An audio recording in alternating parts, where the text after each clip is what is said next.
Very good afternoon and welcome to the midday news on Rajya Sabha television. Let us start the bulletin with the headlines. India to further boost its Act East policy as Prime Minister Modi embarks on a visit to Indonesia, Singapore and Malaysia to present India's views on regional security issues at the Shangri-La Dialogue. Business and investment on agenda during talks. 6 lakh crore rupees loans given to 12 crore people under the Mudra Yojana, says the Prime Minister. During interaction with the beneficiaries, says 55% loan given to SCs, STs and OBCs under the scheme that is acting as a job multiplier. BJP's nationwide outreach program on completion of 4 years of NDA government. Amit Shah meets former Army Chief General Dalbir Singh Suhag to reach out to 50 eminent personalities with the details of government's achievements.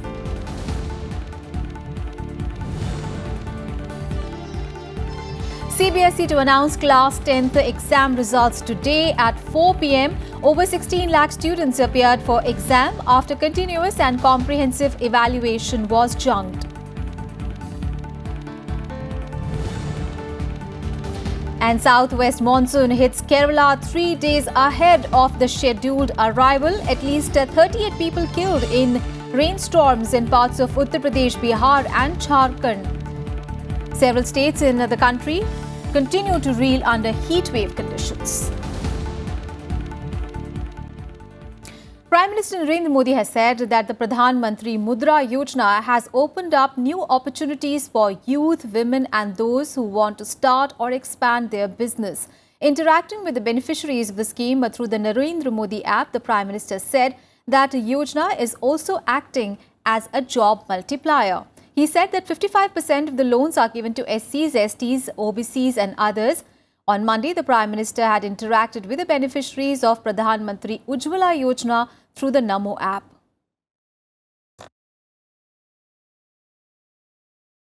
मुद्रा योजना के तहत उन्हें loan दिया गया ताकि वे अपना कारोबार खोल सकें, अपना कोई छोटा मोटा उद्योग कर सकें, अपनी जो छोटी मोटी प्रोडक्ट है उसको बाजार में लाने के अच्छे तरीके ढूंढ सके।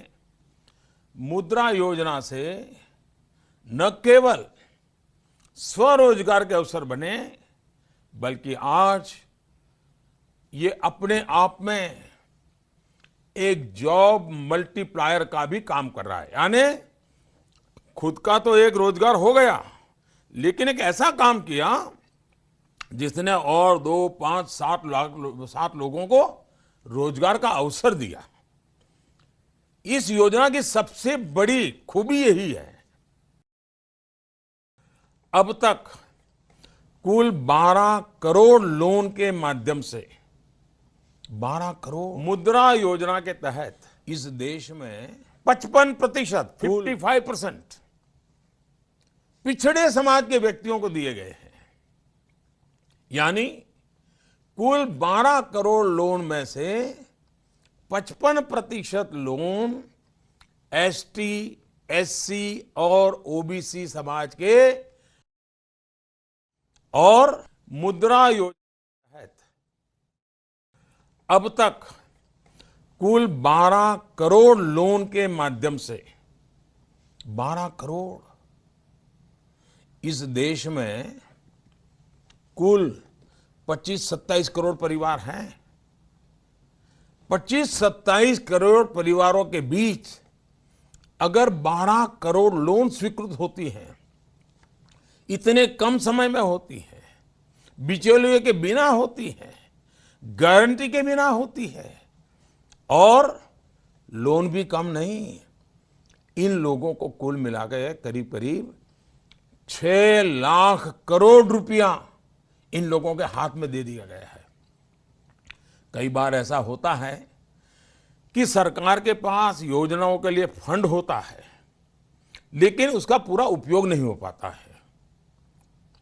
लेकिन आपको जानकर के आश्चर्य होगा कि मुद्रा एक ऐसी योजना है जिसमें लक्ष्य से अधिक लोन दिए गए हैं। इसमें भी 28% यानी 3.25 करोड़ से ज्यादा ऋण ऐसे लोगों को दिए गए हैं जिन्होंने पहली बार अपना कोई कारोबार शुरू किया है। ये वो लोग हैं जो एक तरह से बेरोजगारी से निकलकर रोजगार पैदा करने की क्षमता के साथ समाज में खड़े हुए हैं। And launching his Sampark for Samarthan program, BJP President Amit Shah met former Army Chief General Dalbir Singh in New Delhi today. Later, he is slated to meet constitutional expert Subhash Kashyap. He will also reach out to 50 people personally with the details of the initiatives and achievements of the government. The party has launched a Sampark for Samarthan program to mark the 4th anniversary of the Modi government.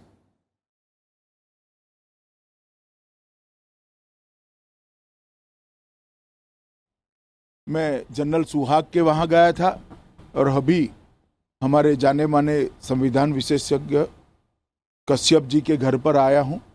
Kashyap ji को भी मैंने सारा साहित्य दिया है और हमारी सरकार के काम से उनको परिचित कराने का मैंने काम किया है।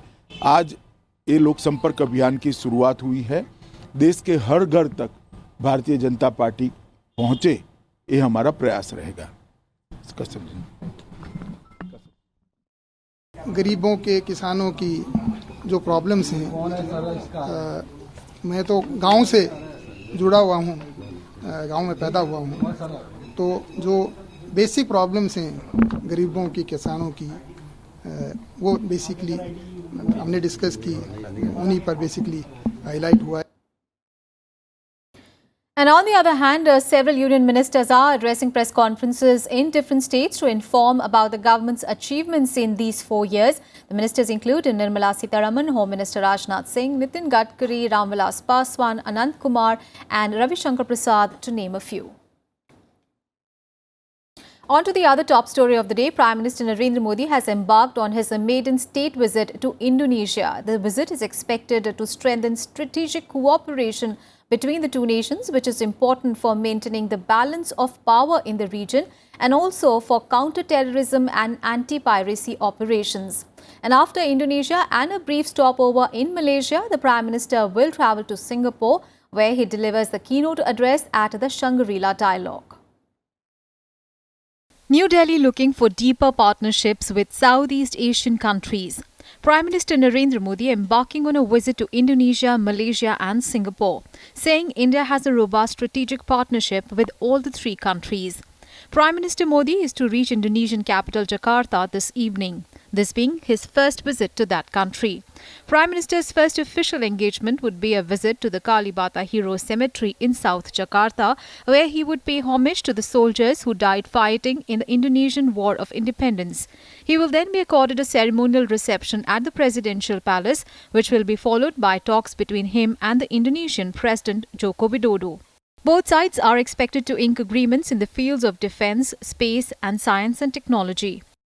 We are already strategic partner since 2005, and as close maritime neighbors, there are issues which concern both of us in a very fast developing, fast evolving global situation. So there are issues relating to maritime, there are issues relating to economic development, and also people to people, because that is a very strong pillar of India-Indonesia. Prime Minister's visit is significant as Indonesia, due to its location, has the capability in making significant contributions towards countering Chinese assertiveness. Its President Widodo has been pitching for Indo-Pacific sea lanes in order to balance Beijing-led Belt and Road Initiative. Prime Minister Modi and President Widodo will also address CEOs of both the nations to boost bilateral trade and commercial ties. As you know that we have what is called the CEO Forum, which includes some of the top businessmen of India and some top businessmen of Indonesia. In Indonesia, Kadin, and in India, CII, they anchor the CEO Forum. So there will be interaction of the two leaders with the CEO Forum. They normally present their recommendations. And then there will be a welcome banquet by President in honor of Prime Minister. After Indonesia, Prime Minister Modi will make a brief stopover in Kuala Lumpur on his way to Singapore. In Singapore, Prime Minister Modi will hold extensive talks with his Singaporean counterpart Lee Hsien Loong, and a key highlight of his Singapore visit will be his keynote address at the Shangri-La Dialogue. Modi is the first Indian Prime Minister who has been invited to deliver the keynote address at the forum. Prime Minister tweeted this would be an opportunity to highlight India's views on various regional issues. In Singapore, Prime Minister will also unveil a plaque at Clifford Pier where Mahatma Gandhi's ashes were immersed in sea. Bureau Report, Rajya Sabha TV. My colleague Akhilesh Suman is now joining us on the phone line. Akhilesh, Prime Minister Modi has embarked on a visit to Malaysia, Singapore and Indonesia to boost the Act East policy, and his first stopover especially is important due to, it's a strategic location because, Indonesia covers a vast area which includes the Indian Ocean, the South China Sea as part of the strategic Indo-Pacific region. Right, you are right. You know that Indonesia is one of the countries with whom we have very close cultural connections, and you know that being the largest Muslim population in the world, Indonesia has also so many temples and connecting to the Hindu religion.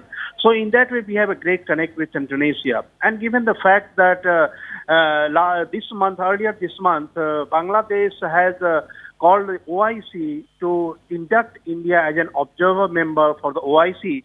And Indonesia is the largest Muslim population, and India is the second largest Muslim population. This is also another connect between the two countries. And I think Prime Minister Narendra Modi will talk on this issue also. Other than this, you know that India is one of the countries which helps Indonesia in job creation, and more than almost 1 lakh, more than 1.5 lakhs Indonesians are getting jobs from Indian companies. Other than that, there are scope of defense cooperation between the two countries, and you know that being the strategic location and seeing the advancement and assertiveness of China in the South China Sea, every country of the region is really skeptical and they want a power balance in the whole region.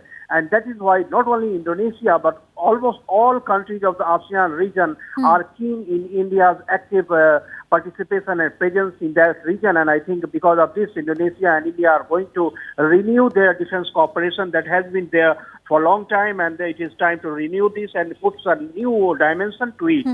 Other than this, there are proposals to airport and port renovation of Indonesia also.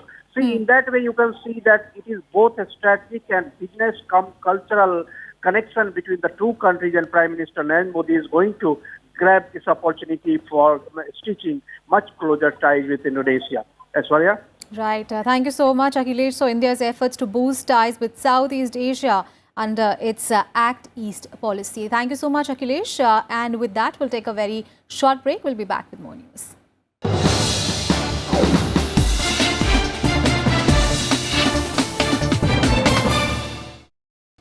Welcome back after the break, and the fuel price continues to surge for a record high for the 16th consecutive day. In the national capital, petrol is priced at 78.43 rupees per litre and diesel at 69.31 rupees a litre on Tuesday. In Mumbai, petrol prices are touching 86.24 rupees per litre, while diesel is selling at 73.79 rupees per litre. Meanwhile, IGL has also increased the price of CNG by 1.36 rupees per kg in Delhi and 1.55 rupees per kg in Noida and Ghaziabad. Petroleum Minister Dharmendra Pradhan has said that the government will take steps to tackle fuel prices in future. And the Election Commission has refuted reports of large-scale failure of EVMs and VVPATs in the by-elections that were held on Monday. Chief Election Commissioner O.P. Rawat said that there were no problems in EVMs. He, however, acknowledged that problems were noticed in the VVPATs, which were used for the first time in these constituencies. The statement comes after reports of faulty EVMs were received from many booths during the polling in 4 Lok Sabha and 10 Assembly constituencies across 10 states. Several opposition parties had on Monday petitioned the Election Commission, alleging that a large number of EVMs developed technical snags. However, the poll panel rejected the allegations, saying that polling across all the constituencies was held in a transparent manner. According to the Election Commission data, only 0.76% ballot units, 0.81% of the control units of the EVMs and 11.6% of VVPAT units were replaced in all the constituencies. Counting of votes takes place on 31st of May. And the Election Commission has issued a clarification over its order on political parties under the RTI purview. A day after its order saying that the parties were out of the purview of the RTI Act, the Commission said that national parties are public authorities under the Act as declared by the CIC or the Central Information Commission. The Commission clarified that it goes by the CIC order of 2013 that declared national parties as public authorities for the purposes of RTI Act. The CIC order had said that all the information about the contributions received by these political parties as well as their annual audited accounts as and when submitted to the Election Commission are out in public domain. The appeal order had come on an RTI seeking details of the donations through electoral bonds collected by the 6 national parties declared as public authorities under the RTI Act by the CIC, namely the Congress, BJP, NCP, BSP, CPM and CPI. Big story from Tamil Nadu and the anti-Sterlite case in Tuticorin, which led to deadly protests and also claimed 13 lives, was today transferred to the Crime Branch Crime Investigation Department. The decision was ordered by Tamil Nadu DGP T.K. Rajendran. Remember, Section 144 was imposed last week and it was lifted off on Sunday, and the Sterlite's copper smelter plant in Tuticorin was permanently shut down on Monday. Chief Minister E. Palaniswamy had said that the decision to permanently close down the plant was taken respecting the sentiments of the people there. And the CBSE will declare the results of Class 10 today by 4 p.m. 13.38 lakh students had appeared for the CBSE Class 10 board exams this year, and the results will be announced in the CBSE official website by today evening as per the board officials.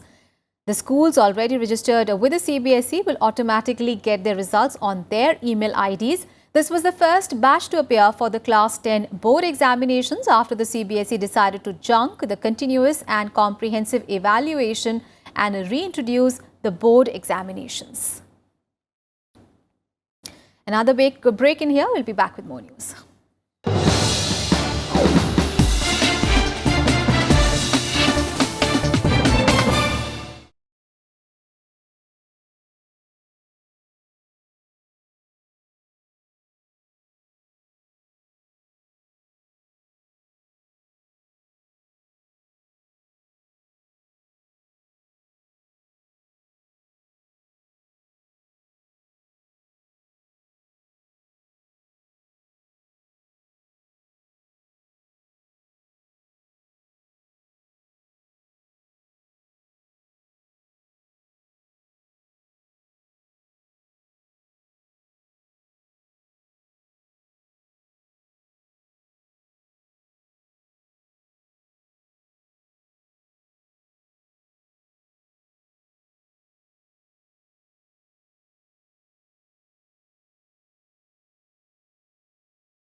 Welcome back. Let's get you all the weather updates. And the southwest monsoon has hit Kerala 3 days before its scheduled arrival.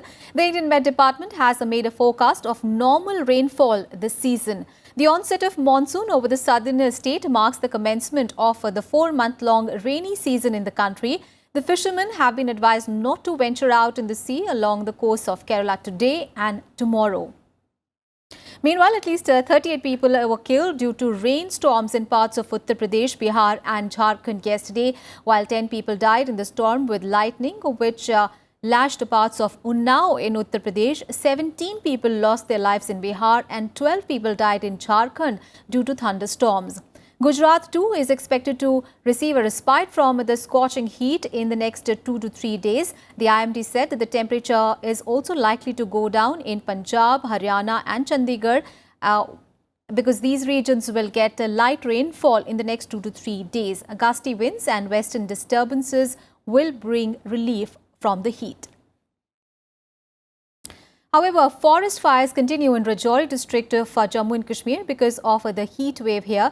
Fire continues to rage as temperature soars across the region. The locals have complained about rising levels in pollution as well.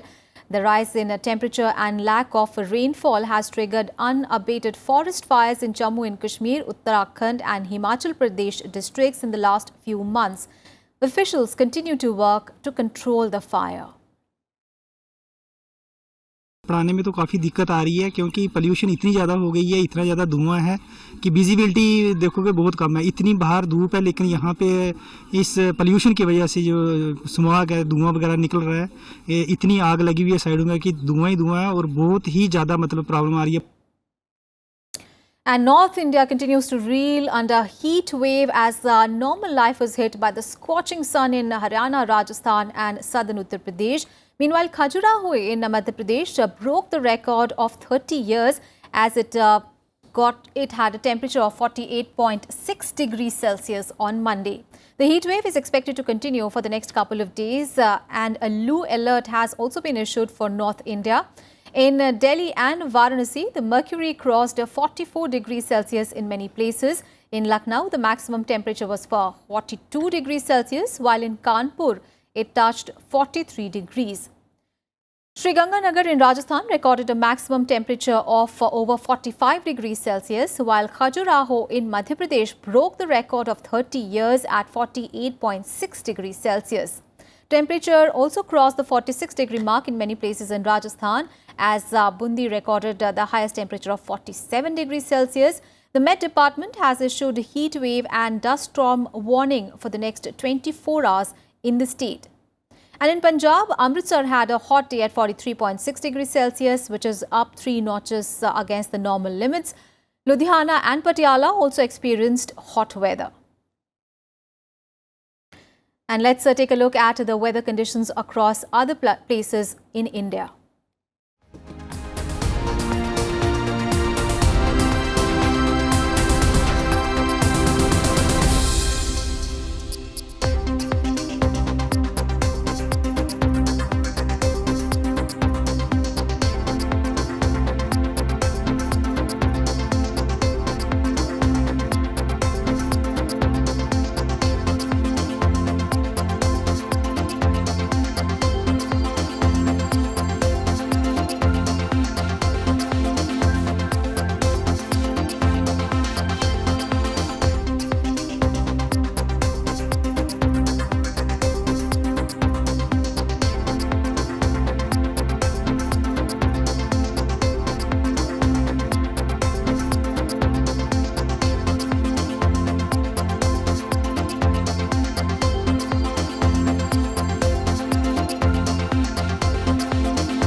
And that's it from me and my team in this edition of Midday News. Thanks for watching.